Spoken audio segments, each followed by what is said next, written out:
Hola queridos amigos, bienvenidos a otro capítulo de Contracara aquí por TLB1, toda la verdad primero. Agradezco a todos los que nos siguen, los que difunden nuestra programación y en especial todos los que colaboran con nuestro canal. Así que agradecemos enormemente las contribuciones que van llegando. De la misma manera, quiero decirles que nosotros estamos transmitiendo nuestra programación a través de nuestra página web, que es www.canaltlb1.com. Y debajo de este programa va a encontrar todas las redes sociales en las cuales emitimos, tanto sea Twitter, Instagram y las otras. Hay que acordarse de todas. También, como siempre lo hacemos, ponemos este programa bajo la protección y advocación de la Virgen de Guadalupe, Reina y Señora, Emperatriz de América, que nos ilumine, nos guíe, nos proteja en este mundo tan adverso y que tanto necesitamos de su manto, y su acompañamiento para poder encontrar el camino del bien, la verdad y la belleza. Programa de hoy. Vamos a tratar un poco. Recientemente, el 2 de abril, se acaba de cumplir 40 años de la gesta de Malvinas, un hecho que es muy caro para los argentinos. Lo llevamos en el corazón. Fue un momento en el cual pudimos recuperar parte de nuestro territorio que había sido usurpado en 1833 por la corona británica. Esto llevó a una guerra de 72 días que culminó con esta presión no solo del Reino Unido, que era, digamos, el contrincante, sino la NATO entera. Siempre hay que hablar que es la NATO detrás del Reino Unido y que finalmente sus objetivos eran otros. Tener esas Islas Malvinas como una base militar de la NATO de conexión entre ambos océanos, Atlántico y Pacífico, en el sur del continente, y por supuesto no solo las islas aledañas, sino su proyección antártica. Y por supuesto la riqueza que tiene que tener el mar argentino, que tiene el mar argentino, y que efectivamente el interés de la NATO y la corona británica era la explotación. Más allá de todo eso, hubo bravos que han luchado en Malvinas y que han demostrado un coraje. No sé si eran tan jóvenes como para denominarlos chicos, pero sí eran soldados que han demostrado el coraje, la fortaleza y la valentía para enfrentar, ¿no es cierto?, un ejército profesional.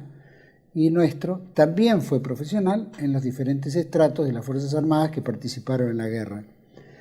Así que, bueno, hechos se han dado múltiples, pero también se han hecho documentales, películas, ¿no es cierto?, algunas con ese proceso de desmalvinizatorio y otros que han levantado el espíritu del coraje de los argentinos que han enfrentado una potencia, como lo hemos hecho en otras épocas, 1848, 1845, a las grandes potencias de su momento, y en 1806 y 1807 en Buenos Aires con las invasiones inglesas. O sea que tenemos un haber muy importante de enfrentamiento para proteger, como todo criollo, lo nuestro. Pero quisiera iniciar esto justamente con un thriller que se está llevando a cabo, que se llama 1982, La Gesta, realizada por Faro Film, y me encantaría que empecemos este programa con esta introducción.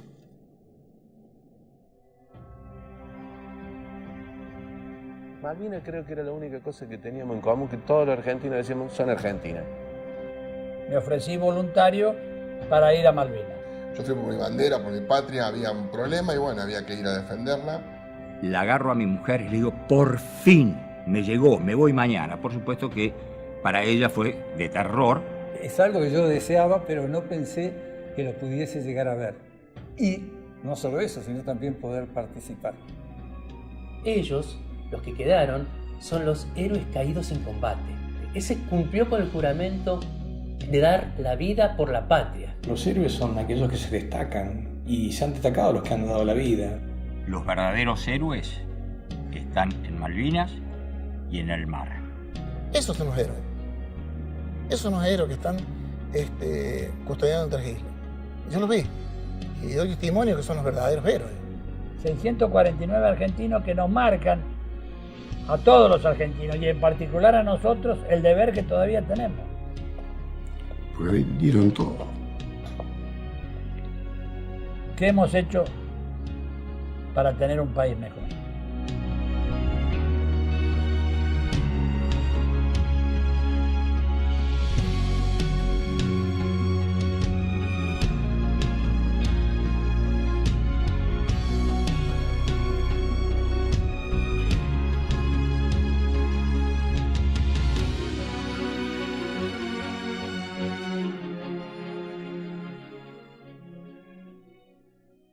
Bueno, esa es una leve introducción y aquí nos acompañan tanto productor como director de este Faro Film que llevó a cabo en 1982 La Gesta. Es un gusto presentarlo a Nicolás Andrés Canale, gracias, Nico, por estar. Y también a Matías Nicolás Payer, que es productor de esto y también productor de Faro Film. Gracias. Gracias a vos, Juan Manuel, por este espacio. Bueno, dos grandes amigos y ya podemos decir vecinos también. Totalmente, vecinos. Tenemos todas las peculiaridades de los vecinos. Contame una cosa, ¿qué fue lo que motivó, por qué motivó a hacer Malvinas cuando ustedes provenían de una, ¿no es cierto?, de una producción en su momento de, ¿no?, todo el ambiente pro vida, que tenía que ver con lo espiritual, lo religioso y lo de la vida, ¿no? Sí, en realidad nosotros cuando nacimos, nuestro objetivo siempre fue evangelizar con los medios. Lo que pasa es que cuando nacimos en 2018, el tema del momento era lo pro vida, el debate del aborto, y teníamos que ir por ahí, teníamos que combatir contra el aborto, digamos, ese año. El tiempo fue pasando y bueno, decidimos ir abriéndonos otros temas que nos interesaban, como en este caso Malvinas, que en particular a mí me tocaba de alguna forma de interés personal, de amigos malvineros, de haber viajado también hace 3 años a las islas, y bueno, y se venían los 40 años y no podíamos no hacer nada con este tema. Mira que se llevó a cabo muchos actos y todo, ¿no? Pero documentales en sí, muy pocos documentales ha habido sobre el tema de Malvinas, y películas, bueno, han sido nefastas, ¿no? Como la que hizo Bauer en su momento, que hablaba de los chicos de la guerra y desmerecía un poco el espíritu de combate de todo argentino, ¿no?, en ese aspecto. Matías, vos, en este aspecto. Bueno, en este aspecto, siguiendo un poquito lo que dice Nico, Faro nace con esa intención, y lo que siempre hablamos es la necesidad de no solo malvinizar, sino del sentido patriótico, ¿no? Me parece que es importantísimo eso, y que qué mejor que hacer una película, ¿no?, de Malvinas para recalcar este valor, ¿no? Siempre decimos familia y patria, ¿no? Que haciendo un honor con este documental a nuestros héroes de Malvinas. ¿Eso implicó, por ejemplo, que esto se transformara en solo un documental, o esto involucra también escenas, llamémosla, ficcionadas?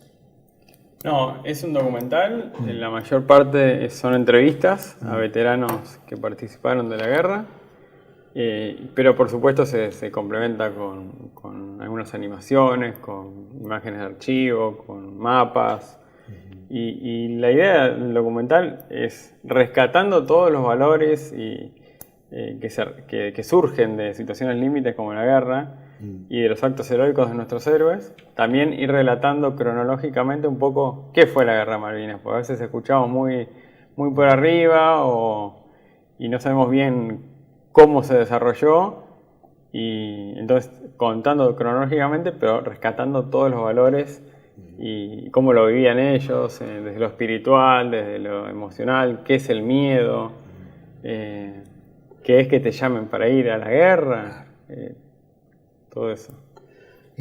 Las personalidades que han tenido han sido extraordinarias, ¿no? En su mayoría, todo lo que Carballo y tantos otros que han sido muy corajudos, ¿no?, en su momento, de enfrentar todo lo que enfrentaron.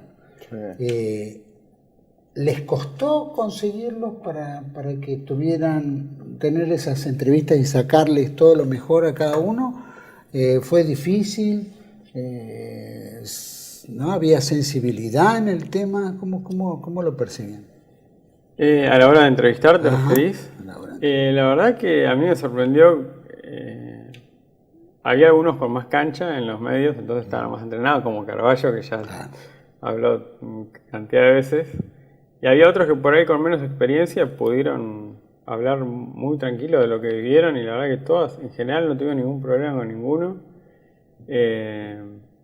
Y todos, es impresionante, todos tienen, casi todo lo que cuentan es para poner un cuadrito, ¿viste? Aparte. Para hacer un libro. Para hacer un libro, para hacer una serie de entrevistas, de lo que sea, de ficción, porque nosotros, el documental dura 1 hora y media, 1 hora y 20. pero tenemos 35 horas de entrevistas valiosísimas, porque cada una es impresionante. No querés dejar, tenés que sacrificar cosas que decís, no, esto no puede quedar afuera. Bueno, tiene que quedar afuera porque no hay lugar. Pero algo vamos a hacer después con todo eso. Bueno, si no lo quieren, lo podemos usar nosotros. Cuando ustedes no lo quieran, nosotros podemos pasar la entrevista completa.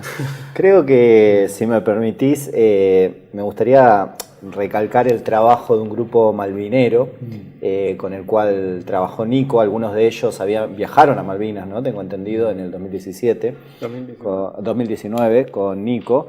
Y ellos nos acompañaron el proyecto desde el principio, desde el minuto 1, lo siguen acompañando. Yo no recuerdo el nombre, los apellidos de todos, hay 2 Santis, Francisco, Juan Guido. Y que no eran hermanos. Que no son hermanos. Hermanos en la causa, por supuesto, pero hermanos de sangre. Tal cual. Tal cual. Y eso fue importantísimo, ¿no? A mí me sorprendió porque yo comentaba fuera del programa que hice otros proyectos de Malvinas, ¿no? Pero como bien decías vos, desmalvinizadores, ¿no? Y este proyecto empecé a ver el otro lado de Malvinas, que es emocionante, es impactante y que te da esa cosa patria, ¿no? De decir, dan ganas de agarrar las armas y decir, vamos a recuperar Malvinas, ¿no? Y creo que Nico y este grupo estuvieron muy bien en la selección de cada uno de los veteranos que tienen que aparecer para producir este impacto, ¿no? Cuando pudiste hacer el documental, ¿involucraste todas las fuerzas o hubo solamente por sector? Involucré todas las fuerzas, lo que no pude incluir, al menos en entrevistas, sí iba a tener una aparición en el documental de otra forma. Gente de prefectura, gendarmería, de policía, que también tuvieron un papel. Pero bueno, 1 hora y 20 no da espacio para todo, pero sí van a tener su mención. Pero de las 3 fuerzas armadas sí están.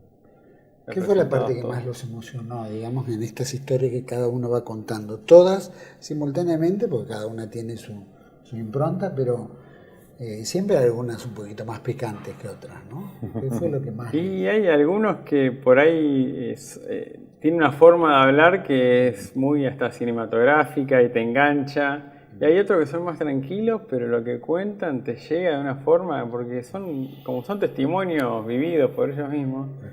Hay cosas que son tremendas. Vos lo ves al tipo hablando tranquilo y de repente te tira una que decís, qué duro fue eso, pero todos tienen cosas, anécdotas duras, emocionantes y hasta divertidas, graciosas.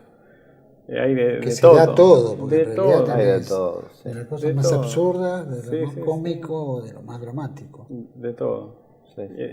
Son condimentos que le suman muchísimo también al documental y le dan cierto dinamismo porque documentales, algunos vos decías, sí, no hay muchos documentales de Malvinas, pero los que hay se enfocan mucho por ahí en el desarrollo de la guerra, qué pasó, fechas. Acá tratamos de ir por el lado humano, por qué vivían ahí en ese momento. Cada uno estuvo uno en Puerto Argentino, otro estuvo en Darwin, otro estuvo en primera línea, otros en Fuerza Aérea volando y volviendo al continente.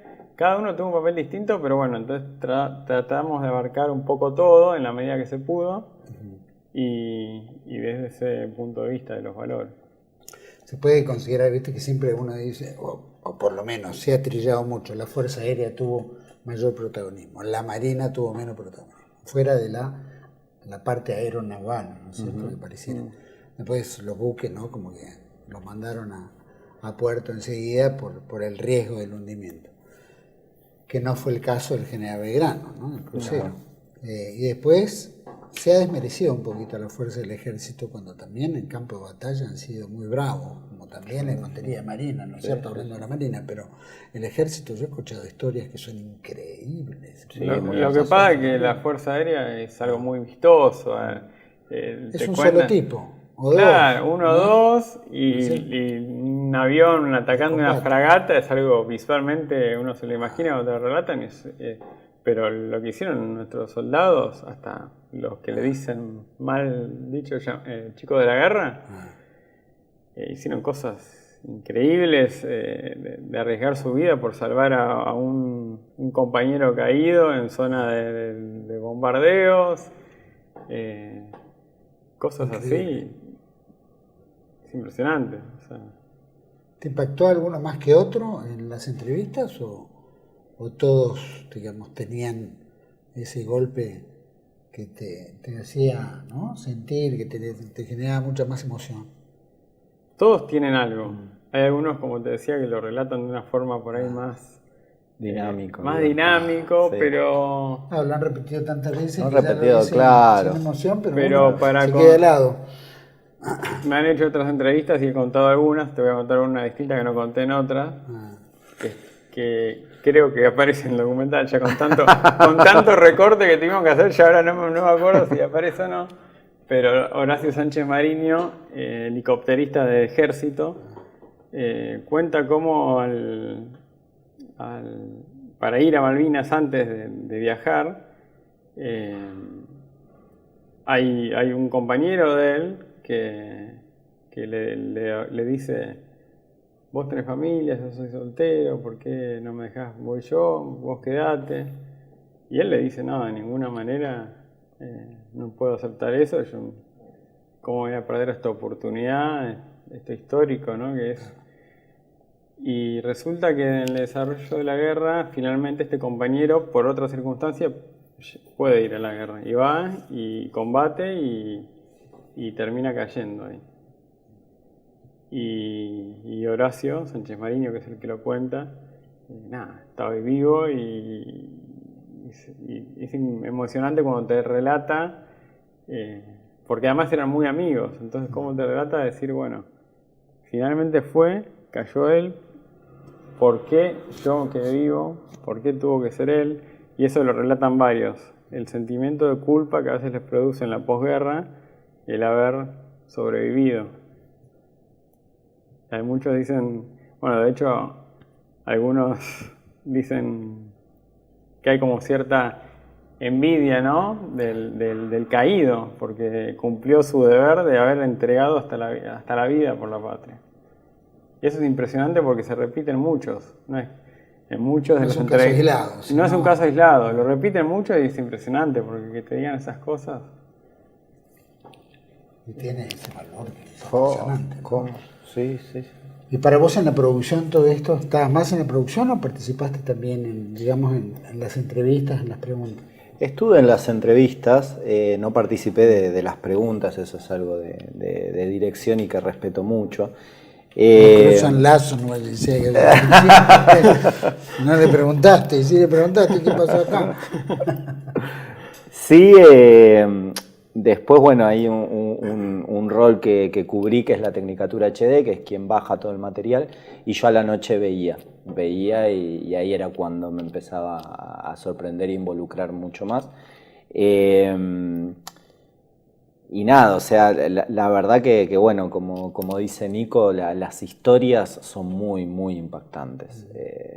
Y este factor común que es lo que más sorprende, ¿no? La culpa no sé si la palabra es culpa, pero sí esa incomodidad, quizás, por ponerle una palabra, de ellos no haber caído, ¿no? De estar acá, ¿no?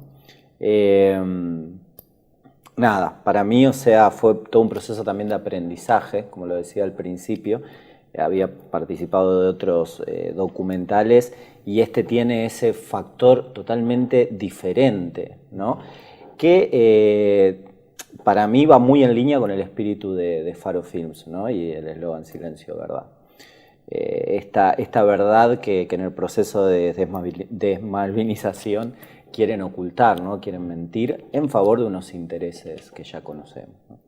Así que nada, desde la producción acompañamos, somos 3, en realidad estábamos trabajando, que es Luciano Nachi, que también hacía la asistencia de dirección de Nico, y nuestra querida socia de Faro Films, Claudia Echeverría, que bueno, ella un poquito estaba con la logística práctica, ¿no? Tema de catering, o sea, si a los técnicos no les da de comer, esto lo sabes mejor que yo, no trabajan más. Hay que traer la factura a la mañana. Tal cual.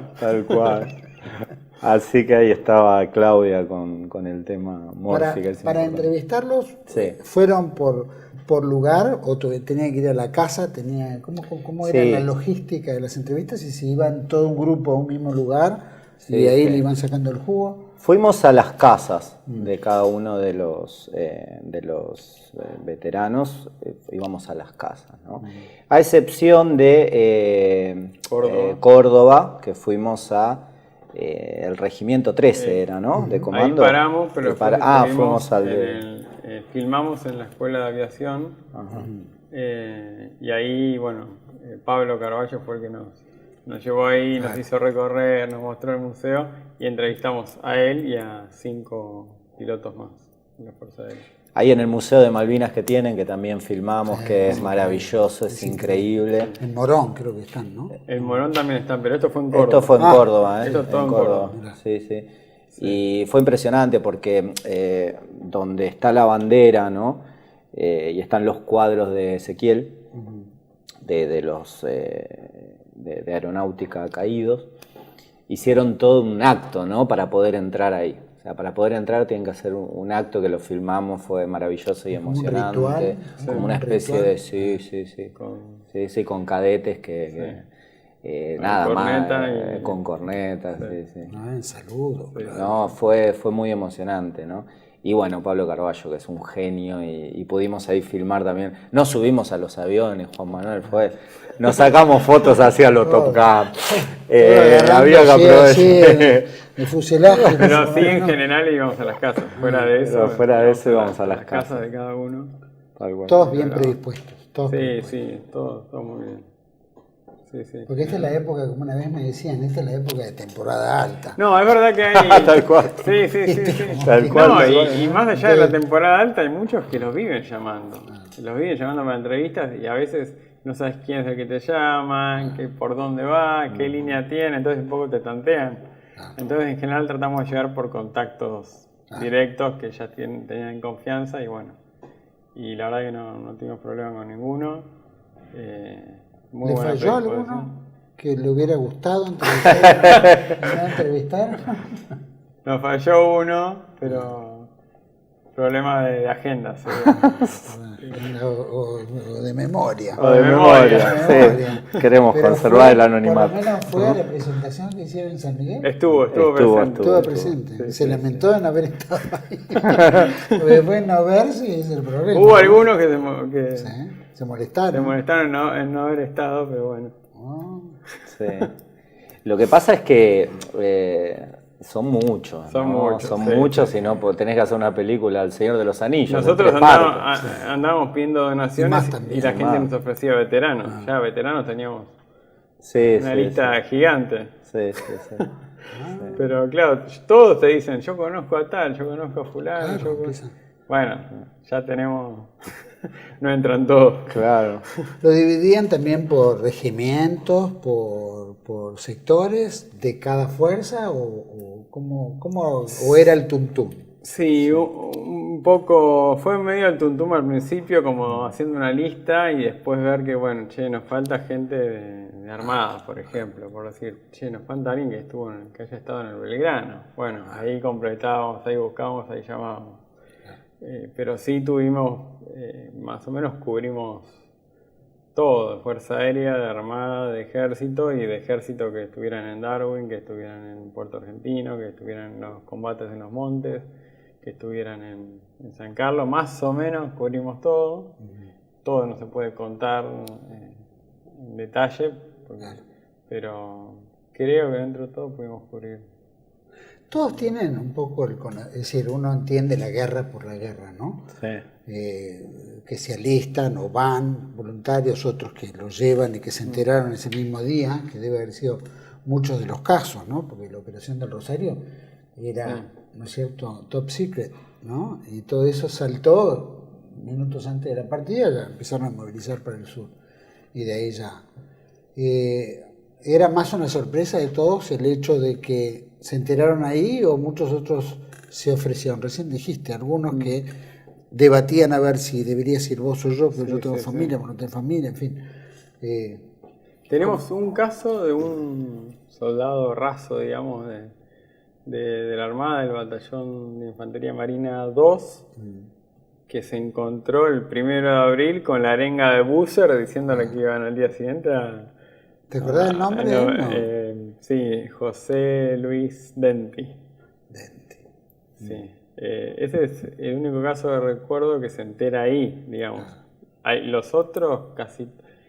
Pedro Galassi, segundo comandante de Belgrano, sí se entera previamente, pero no participa de la Operación Rosario, pero sí se entera en una reunión con los comandantes de otros buques. Y el resto, creo que la mayoría, si no me equivoco, algún otro se enteran en Buenos Aires, en sus lugares donde estaban, digamos, de la recuperación de las islas el 2 de abril, y después a cada uno le toca en distintos momentos viajar. Saltó la palabra, como se empezó a instalar en un momento, invasión, o esa palabra está descartada de todo vocabulario. ¿Viste que hay una... Sí, de nuestro lado, ¿no? Como que nosotros invadimos. Sí.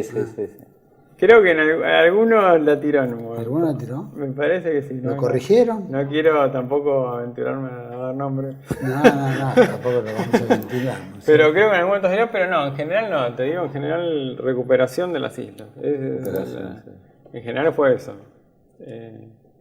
Eso está, creo, bastante claro, por lo menos hoy en día. No sé si hace muchos años era igual, ¿no? Pero en los entrevistados nuestros de este documental se habla de recuperación constantemente. Sí, en líneas generales de recuperación. Digamos, la efervescencia del combate obviamente se cuenta con mucha soltura y aparte, ¿viste?, con mucha emoción también, ¿no es cierto? Contaban también cosas que no eran tan alegres, es decir, más allá de la muerte de un camarada, es decir, alguna, ¿no es cierto?, injusticia que siempre, ¿viste?, se ha hecho como voz populi, ¿no?, dentro del sistema desmalvinizador, ¿no es cierto? ¿Hubo algún tipo de observación al respecto, digamos, en estas charlas? Yo creo que, o sea, no, en el documental no está eso, no es tampoco el fin nuestro, ni queremos... no ponen en tela de juicio nada. Pero porque no lo contaron tampoco. Tampoco lo contaron, exacto. Por lo menos los que entrevistamos. No le saltó a ninguno. No saltó a ninguno a contar nada.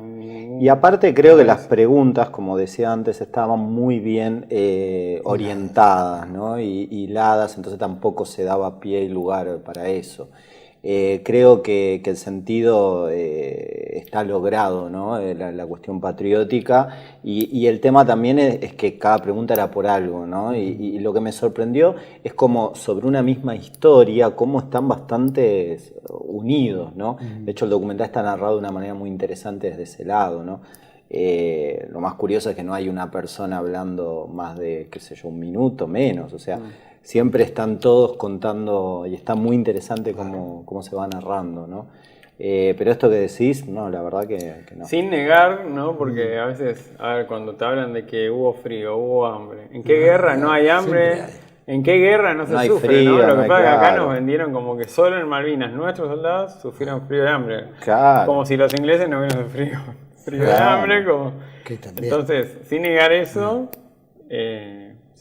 aparte que son experiencias de vida, lo que te cuentan es lo que vivieron, pero digo, eso es, hay que un poco usar el sentido común, ¿no? Porque decir que nos quede la idea de que solo en Malvinas nuestros soldados sufrieron hambre, digamos, en una guerra, es ridículo, o sea, pensar un poquito, ¿no? Por lo menos. Sí, por ahí la logística de la comida. Exacto. Están en primera línea.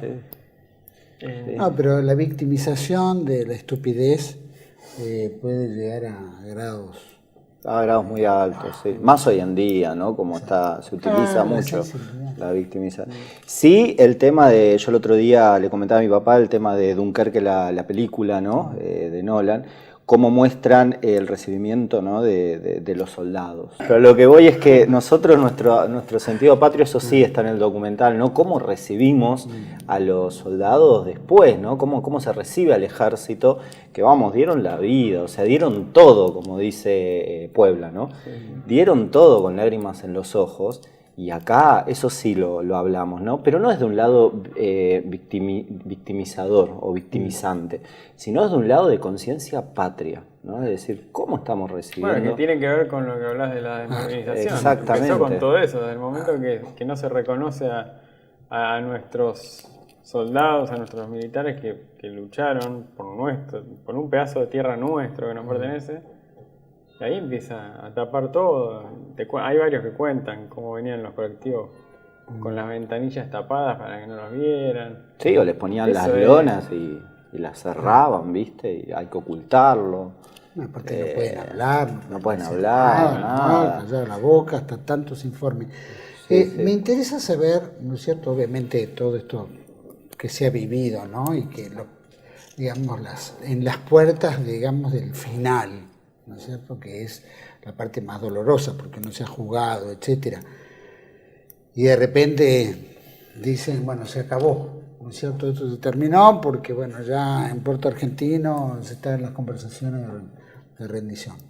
El impacto en la mayoría, ¿cómo fue? Pero me lo vas a contar, ¿sabes cuándo? Después de este pequeño corte, que vamos a un pequeño corte y seguimos con Matías Payer y con Nicolás Canale, hablando sobre 1982, la gesta. Ya volvemos.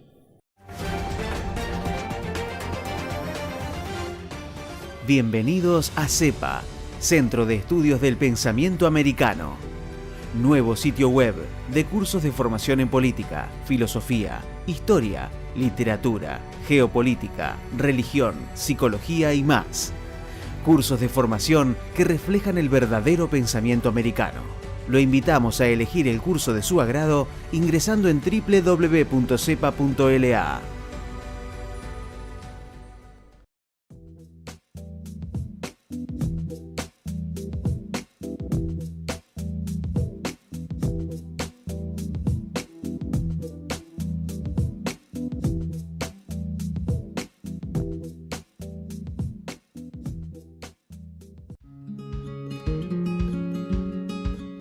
Residencia de Los Ángeles es un hogar para adultos mayores habilitado en la ciudad de Buenos Aires, cuyo objetivo es la atención y cuidado de pacientes de la tercera edad.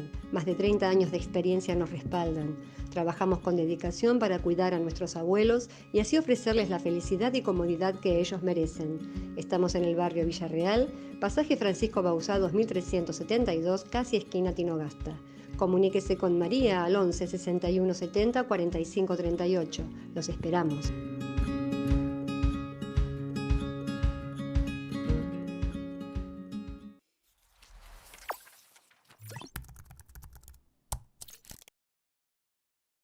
Decir siempre la verdad primero tiene un precio. Pero todos los días, en cada programa, en cada reportaje, en cada esclarecimiento, descubrimos que decir la verdad vale la pena. Decir siempre la verdad tiene un precio. Pero cada vez que recibimos tu apoyo, entendemos que seguir luchando vale la pena. Dependemos de tu ayuda. TLB1. Toda la verdad primero.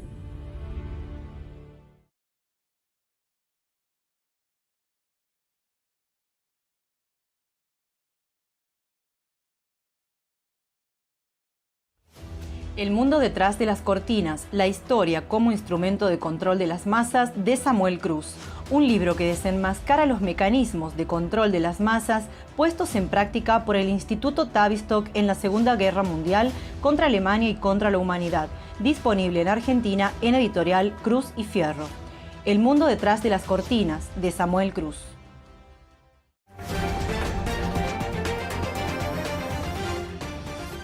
Bueno, estamos de vuelta en este segundo bloque de Contracara con Matías Payer y con Nicolás Canale, hablando sobre 1982, la gesta. Y había quedado pendiente en el bloque anterior, ¿no? Este impacto digamos, de que se terminó, ¿no es cierto? ¿Qué es lo que planteaban, ¿no es cierto? No sé si se llegó a cubrir, obviamente supongo que sí, en este documental.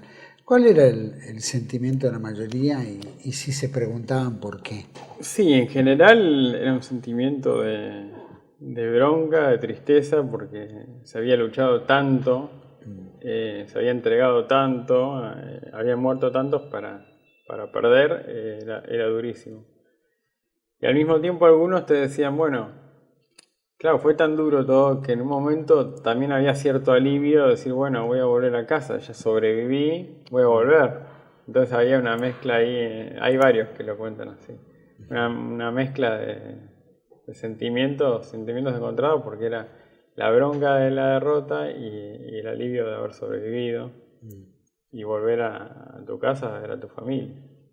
¿Eso se da más entre oficiales y otros rangos o digamos, esa cuota de decir, qué bueno, vuelvo a casa? Es decir, era más lógico. No, creo que un poco en todos. ¿Sí? Sí, porque en el fondo es una guerra. O sea, por más rango que tengas, si la sufriste. Me pasa que el fin de algo, después de haber puesto todo, también mucho engaño, mucha trampa, mucha, ¿no es cierto? Tal vez desorganización en algunos aspectos, ¿no? Tal vez demasiada euforia de una victoria que todavía faltaba un poquito más, ¿no? Sí. Hay una palabra también común en todos que es fuerte escucharla cuando viene de su boca, que es vergüenza, ¿no? El sentir vergüenza es como, bueno, recién hablábamos del sentido patrio, ¿no? Del valor patrio. Muchos de ellos decían, sentíamos vergüenza, ¿no? La palabra me llamó mucho la atención, sobre todo de los comandos que entrevistamos. Vergüenza por un montón de cosas, ¿no? Recién hablamos también del tema de la incomodidad de haber vuelto, ¿no? De no haber caído ahí en combate, y después de lo que vivieron, o sea, en el regreso, cómo se los recibe, ¿no? Es fuerte, ¿no? Escucharlo. Planteabas, ¿no es cierto? En el bloque anterior un poquito del libro inglés, que planteaba este tema, ¿no? Del regreso, del ocultamiento. Exactamente, ¿no? Sí. Y bueno, nada, creo que... ¿Se preguntaron por qué pasaba eso? Buena pregunta. Buena pregunta. Si se preguntaban... Claro, ellos mismos. ¿Por qué razón ocurrió eso? ¿Qué fue lo que no tenían que hablar? ¿No es cierto? Es decir, después de vivir 72 días en pleno combate, casi 40 días de los 72 o 50 días de los 72, ¿viste? Es como quien hace un viaje al exterior, ¿no? Sí, claro. Un viaje al interior, y vas y decís, bueno, viviste esto, vi un león o un oso, qué sé yo, siempre hay una anécdota, pero en esto es imposible ocultar anécdotas, ni nada, ni mantenerse callado, ¿no? Yo creo que si hubieran ganado hubiera sido distinto, obviamente, ¿no?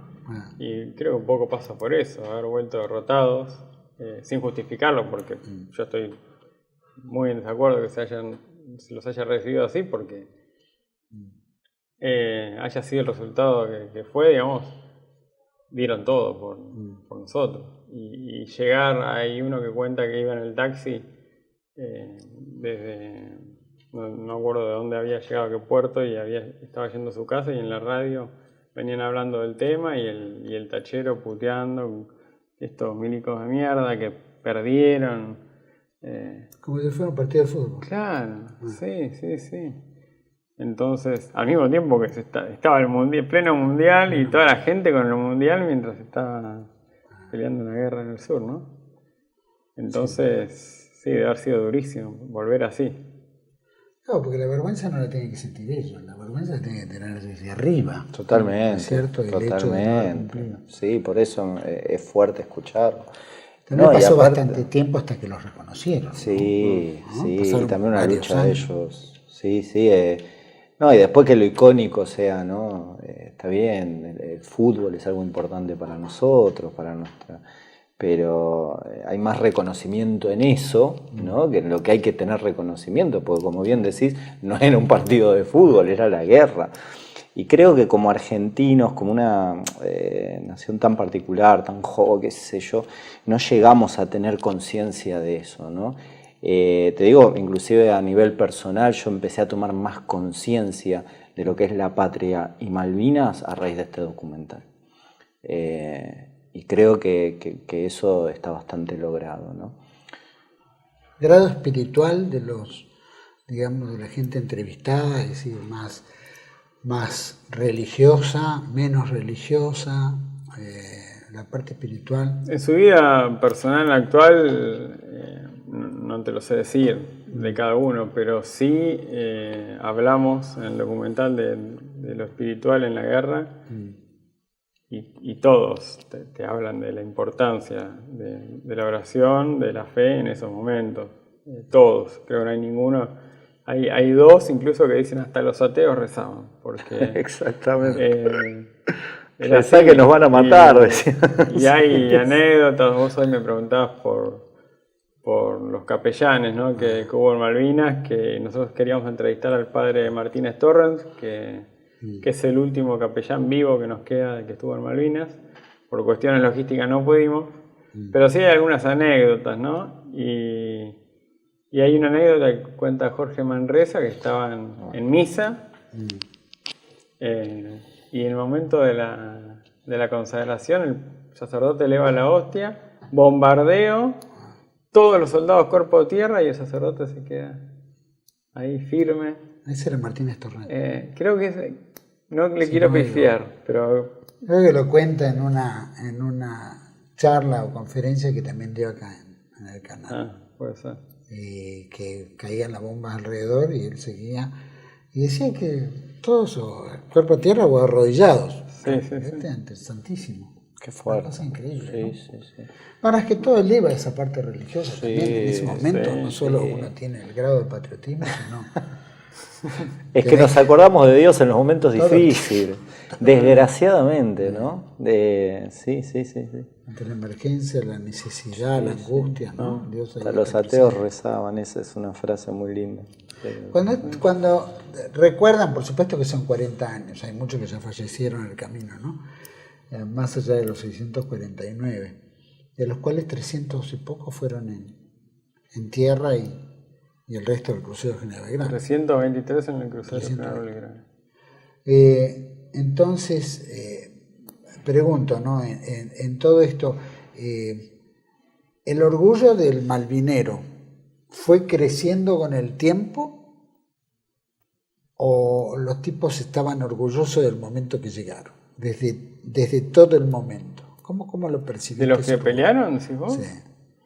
No, hay de bueno, en todo. realidad el que peleó y el que no peleó, el que estuvo en el teatro de operaciones, llamémoslo. Sí, me refiero a... El sentimiento es parecido, ¿no? Creo que fue cambiando mucho. Hay muchos que no hablaron al principio, no hablaron durante años. Algunos que empezaron a hablar de Malvinas, de lo que vieron 20 años después.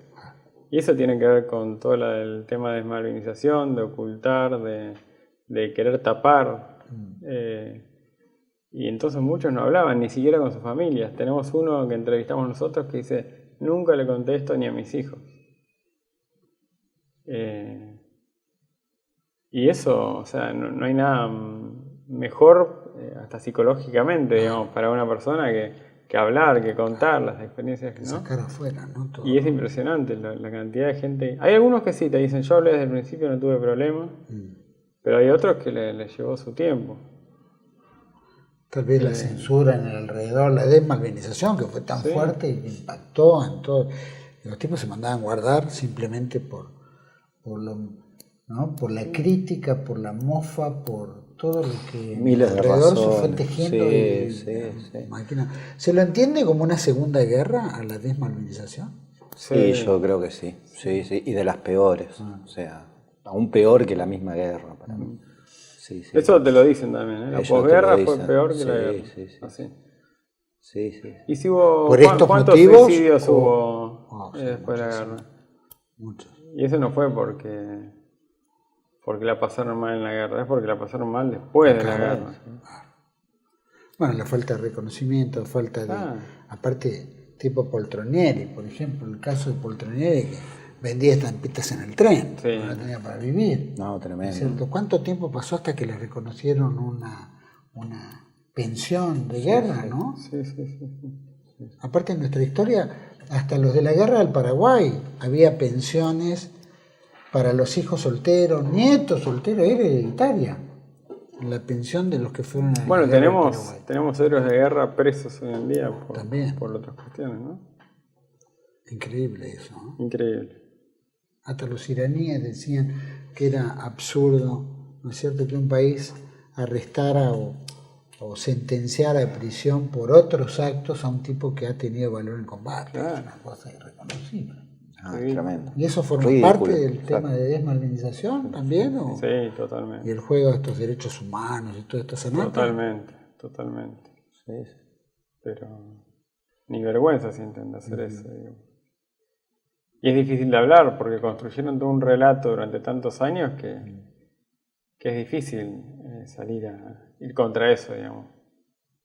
¿Cuántos tienen la posibilidad de decirlo y no lo pueden decir o no se animan a decirlo? Porque hay mucha censura todavía sobre eso. Yo creo que hoy en día, por lo menos con lo que es Malvinas, a 40 años, cada vez más se puede hablar más ciertas cosas. Gracias a las redes sociales, ¿no? Vos lo sabes bien eso también. Las redes sociales hicieron que un montón de gente que no está en los medios tradicionales, hegemónicos, que no los llevarían nunca. Que no los llevarían nunca, no los invitarían nunca a un programa de estos canales, puedan ser escuchados, digamos. Sí, se les empezó a dar más identidad, más voz. Dentro, ¿no?, de las... eso es bueno lo que hablábamos afuera del programa, el tema del lado positivo, ¿no?, el lado de las redes sociales y de internet en sí, ¿no? A mí me fue sorprendido también la cantidad de chicos jóvenes, ¿no?, malvineros, ¿no? Eso es increíble. Bueno, en nuestro grupo, de paso, no quiero dejar de mencionarlo porque nosotros armamos... ¿Cómo fue la idea del documental? Siempre había alguna idea de hacer algo sobre Malvinas, alguna idea de hacer un documental. Pero bueno, siempre está el tema costos, cómo lo hacemos, con quién lo hacemos, los tiempos, porque uno por ahí está en otras cosas. Y durante el año pasado me llegaron 3 propuestas distintas de distintas personas de hacer algo. La tercera dije, listo, hay que hacerlo. Entonces, la tercera fue Juan Guido, que es un joven de Mendoza, que tienen una agrupación que en general han organizado muchas charlas sobre el tema de Malvinas. Está también Santiago Ver, que además es primo mío, también de Mendoza. Y después algunos amigos de acá de Bellavista, Santiago Molina Pico, Luis Recovery. Con ellos dos... ¿Del almirante Molina Pico? Es sobrino del almirante Molina Pico. Con ellos dos viajé a Malvinas en 2019. Y Francisco Vázquez, que es hijo del veterano de guerra José Vázquez, que está entrevistado en el documental. Así que ellos fueron como un equipo que empezamos a trabajar el tema de, bueno, a quiénes entrevistar, por dónde ir, el enfoque, preguntas, un poco todo el apoyo y contactos. Claro. Algunos ya tenían contactos con algunos veteranos, entonces fue muy importante eso. Y vos ya nombraste a Claudia, a Lucho y a... Falta Pato. Y falta Pato, que es el montajista. Pato Dondo. Patricio Dondo, que es uno también de los fundadores de Faro Films, que está haciendo el montaje de la película. En la parte de edición. Así que en la parte de edición. Después tenemos un compositor musical que es Lucas Córdoba y Pablo Pérez, que está haciendo la parte de animación. ¿Costos? ¿Les costó? El productor. Tira la pelota, la manda al corno, claro. Está bien, bueno. El monedero. ¿Costos? ¿Resultó caro? ¿Estaba dentro de lo presupuesto previsto? Es difícil, es difícil hacer una producción de propia tropa, como siempre, independiente. Es difícil. No imposible, pero difícil. No llegamos al presupuesto estipulado, Así que tuvimos que ir bajando. Yo siempre hago una distinción entre costos y gastos, ¿no? El costo siempre se mantiene y los gastos siempre en producción se pueden ir supliendo, ¿no? Por otras cosas. Alguien que te consigue un hotel, alguien que te consigue comida, ¿no? Y gracias a eso, al grupo que mencionaba Nico y a un montón de gente, y bueno, todos los colaboradores de Faro Films y amigos, pudimos ir sacándola adelante, ¿no? Por supuesto, ahora estamos en un proceso de postproducción donde queremos ir afinando la película. Nosotros hicimos una muestra, una especie de avant-premiere en San Miguel, en la Municipalidad de San Miguel, que organizó toda la semana, hizo actos, y la verdad que increíble lo que hicieron, ¿no? Vos comparás eso con lo oficial. Fue uno de nuestros principales donantes fueron hasta el momento. De los principales donantes la municipalidad, hasta el momento exactamente. ¿Generosa o...? Sí, generosa.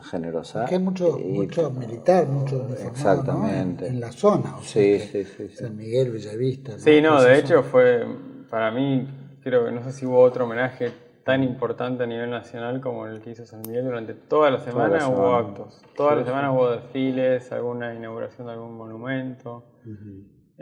Pintadas por las calles. Sí. Y bueno, y el 2 de abril, el acto principal donde tuvimos... Con una primera versión que le faltaba un poco más por una cuestión también de tiempos, ¿no? Hacer cine es algo que lleva tiempo, y sobre todo la postproducción. La postproducción es proceso, por ejemplo, de color, de postproducción de sonido, finalización de algunas animaciones, es algo que todavía falta y que seguimos trabajando. Y por supuesto, hasta ahora nos hemos gastado todo el presupuesto, ¿no?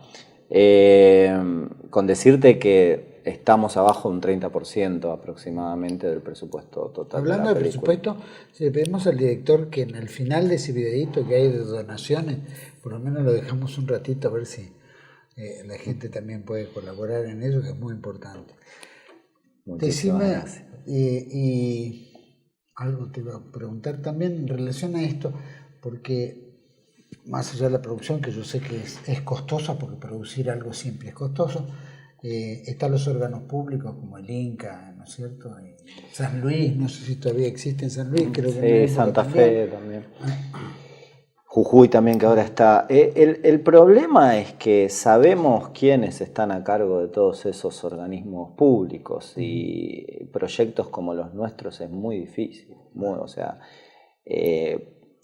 Yo siempre lo que digo es, me gusta preguntarle a las personas que dicen, ¿no? Los católicos, a los malvineros, ¿no?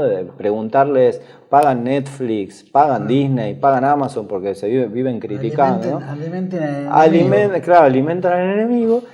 Y después, cuando salimos con un proyecto de cuesta, ¿no? Cuesta. Y es caro, tenemos los mismos costos y los mismos gastos.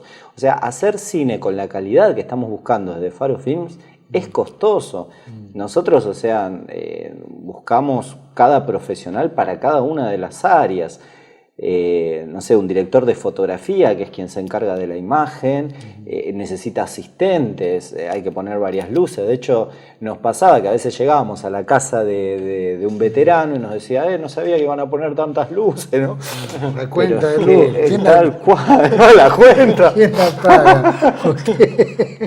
No, y aparte era un despliegue, Claudia, que venía con la canastita del catering, ¿no? ¿Y dónde hubo casas donde cocinamos pizzas? No, calentábamos empanadas. Claro. Pero claro, se sorprenden, ¿no? Del despliegue que es, pero eso es hacer cine, ¿no? Y requiere también de una logística que es costosa, traslado de equipos, y hay cosas que no se tienen en cuenta, como, no sé, estacionamientos. ¿Tiene involucrado el sindicato en eso?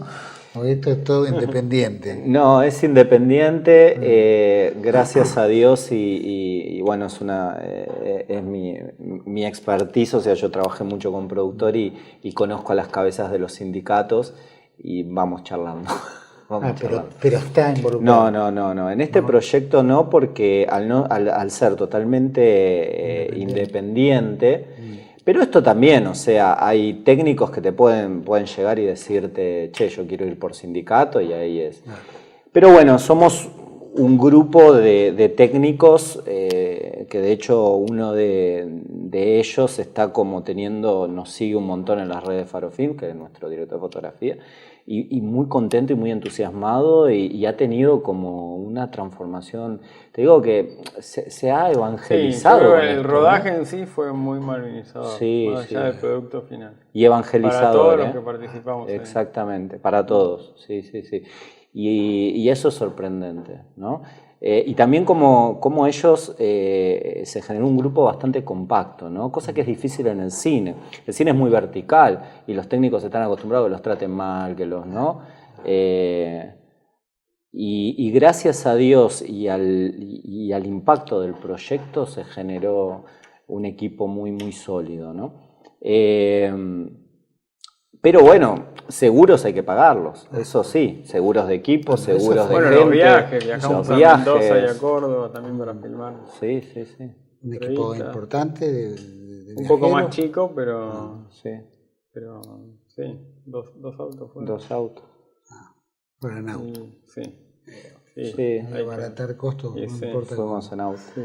Para ir cerrando, chicos, quisiera que me contaran, es decir, al principio vos dijiste mucha gente que viajó a Malvinas, etc. Hay toda una división ahí, ¿no? Que dice, no, yo no voy a usar pasaporte para entrar en mi territorio. Sí.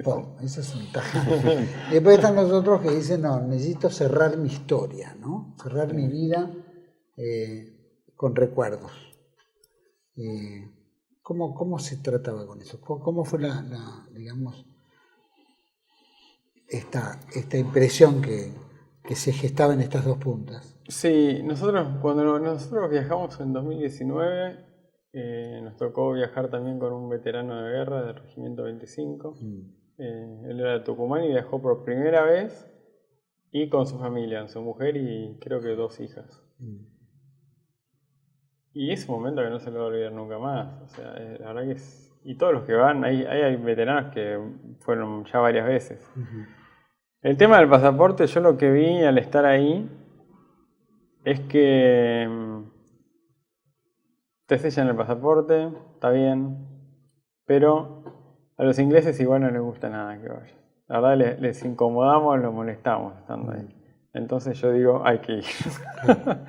Hay que ir en masa. Hay que ir y estar ahí y nos pasaba que estando en distintos lugares, recorriendo, siempre aparecía algún civil, alguna persona vestida de civil, algún kelper, y nos hacía una serie de preguntas, de dónde estábamos alojados, si éramos hijos de militares, qué estábamos haciendo ahí, todas las mismas preguntas. ¿Eso como una pregunta aislada o como si fuera un policía? Sí, pero la primera vez lo ves como una pregunta aislada. Cuando el día siguiente te cae otra persona con la misma pregunta... Claro, es algo armado. Por eso digo que más allá del pasaporte, el pasaporte es un papel. O sea, en última instancia, nosotros vamos a conocer nuestra tierra porque son nuestras, por más que todavía las tengan ellos. Y a ellos les incomoda que estemos ahí, por eso que me gusta decir que hay que ir. Y además las conoces y las amás más y las querés más porque es impresionante. Geográficamente los paisajes que tiene es increíble y uno a veces no le da bolilla a eso. Uno piensa en Malvinas, la guerra, son nuestras, fotos de la guerra en blanco y negro, pero lo que ves ahí es además es la Patagonia misma, ¿cómo no va a ser nuestro? Y aparte todavía hay lugares que son intocables, ¿no? No se ha tocado desde aquella época. ¿Puede ser?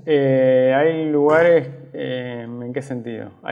Digamos, restos de artillería. Sí, hay un montón de restos de armamento, baterías de cocina, de todo. Sí. Y está todo ahí, está buenísimo también. Encontrás camperas tiradas de militares, o sea, de todo. ¿Se la lleva alguno o eso es una reliquia del lugar y queda? Hay algunos que se llevan, es difícil pasarlo y si te llegan a enganchar te puedes meter en problemas porque ellos no te dejan llevarte nada. ¿Revisan todo al salir? Te revisan todo, es complicado, pero a la vez para mí está bueno que quede ahí, para que los que vayan después también puedan verlo. ¿No? Claro. Se va a ir acabando todo. Además del riesgo que tenés si te lo llegan a encontrar en el aeropuerto. ¿El espíritu de una revancha está todavía? Escucho mucho que ¿sabes dicen, que no, vos vas? Malvinas volvería, pero ¿no es cierto? ¿Cómo está ese espíritu? ¿En los Kelperson? No, en los nuestros. ¿En los nuestros? Desde ahí hay que sacarlo. En los nuestros, por lo menos los veteranos que entrevistamos, sí, te dicen, más allá de la edad que tienen hoy en día, te dicen, sí, todos nos dijeron, sí, volveríamos, más allá de que hoy en día, bueno, tengo cierta edad y qué sé yo, pero todos te dicen que sí. En eso. A nivel, y última pregunta, a nivel, ¿no? Uno ha peleado por la República, por el territorio, por la soberanía, ¿no? Y de repente vemos que a través de los años, o por lo menos desde 14 de junio, ¿no? En 1982 en adelante, la política nacional ha sido anti-malvinera, ¿no? En todo gubernamental. Después se tuvieron que comer, ¿no es cierto?, el hecho de que las presiones eran más fuertes que la decisión de los tipos de seguir desmalvinizando. ¿Cómo escuché a uno que decía, bueno, nosotros luchamos por esta patria y los que están en contra son justamente los que gobiernan? ¿Cuál era el espíritu de la mayoría que cuando llegaba a ese punto de decir luché por la patria y estamos viendo hoy en día una patria desgajada? ¿Es producto de la desmalvinización? ¿Hubo en ese sentimiento patrio de haber peleado y resulta que tenés una generación de cipallajes que gobernaron la Argentina? Es que hay de todo, pero yo lo que rescato en general en los veteranos es que más allá de todo, cómo los quisieron tapar por todos lados, el espíritu malvinero sigue fuertísimo y cada vez más, me parece. También fruto de un acompañamiento mayor que se está viendo de la sociedad, de civiles, de agrupaciones, de actos, que se empiezan a sentir mucho más acompañados que antes. Y los anima también a hablar más, a participar de los actos, que por ahí antes algunos no iban. Yo creo que está cambiando eso, gracias a Dios. Igual el teaser termina así, ¿no? Diciendo con Tomba, ¿qué hemos hecho? ¿No? O sea, ¿qué pasa ahora, ¿no? Para tener esta patria, ¿no? Sí, yo coincido 100%, obviamente, hay de todo, pero gracias a, bueno, como decíamos recién, a las redes, se han permitido hablar más y se sienten más acompañados y ahí es donde tenemos que estar nosotros, ¿no? Los medios de comunicación nuestros, con películas, con programas, ¿no? Para que se sientan aún más acompañados, apoyando y hacer crecer la inflando el espíritu totalmente, ¿no? Fundamental. Totalmente. Y después de este documental, nuestro sueño... ¿Cómo sigue eso? Nada, primero que se difunda, que lo vea mucha gente, y después nos gustaría hacer algún cortometraje de ficción, de guerra, bien producido. El último sueño es una serie, pero bueno, ahí veremos. Pero no es imposible. No es imposible.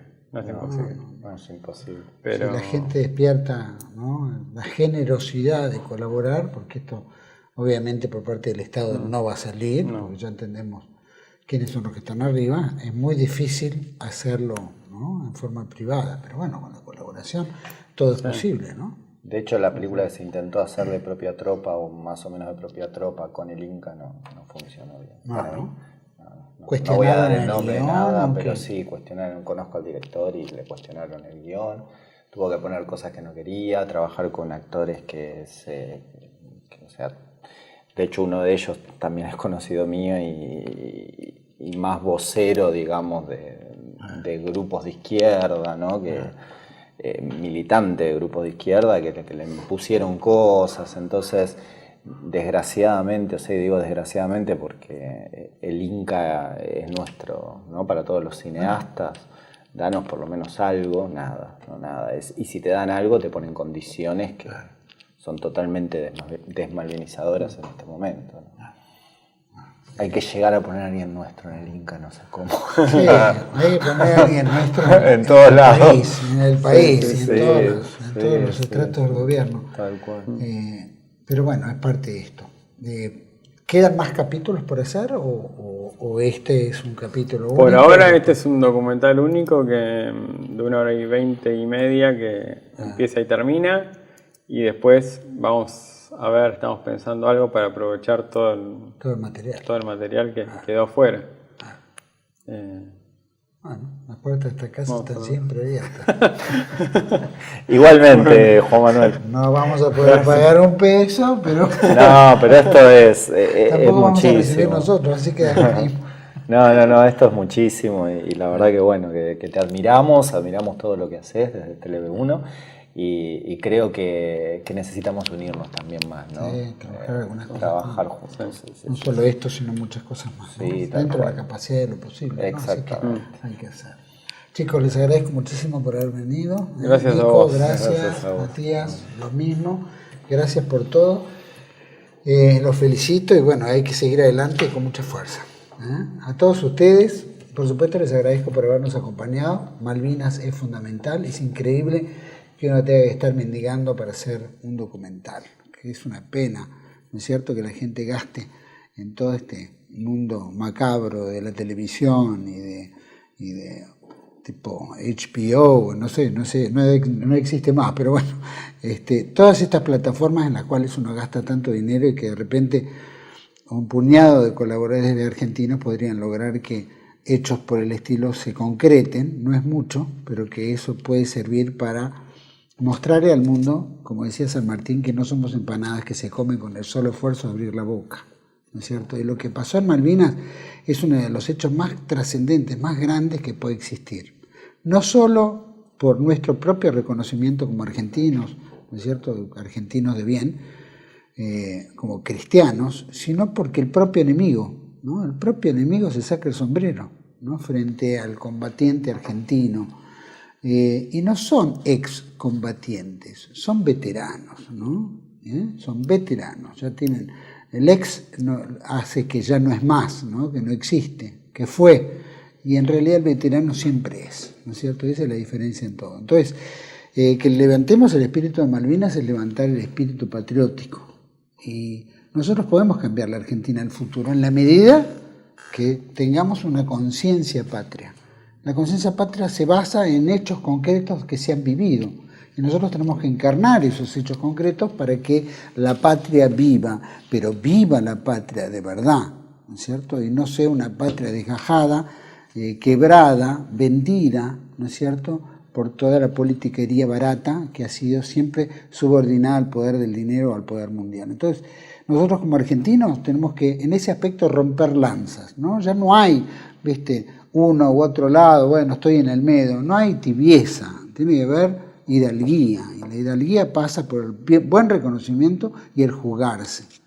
Falta ese pequeño paso que tenemos que dar los argentinos para volver a rescatar todo ese esfuerzo, ¿no es cierto?, histórico que llevamos en nuestras espaldas, ¿no?, que es la gran Argentina del siglo XVIII, siglo XIX, ¿no es cierto?, y el siglo XX. Lástima el final, ¿no?, del siglo XX, donde todo ha sido una rifa de todo nuestro patrimonio, de nuestro haber, de nuestra grandeza. Recuperémoslo. Malvinas es un deber para todo argentino. Los espero en otra entrega de Contracara, aquí por TV1. Toda la hora primero. Gracias.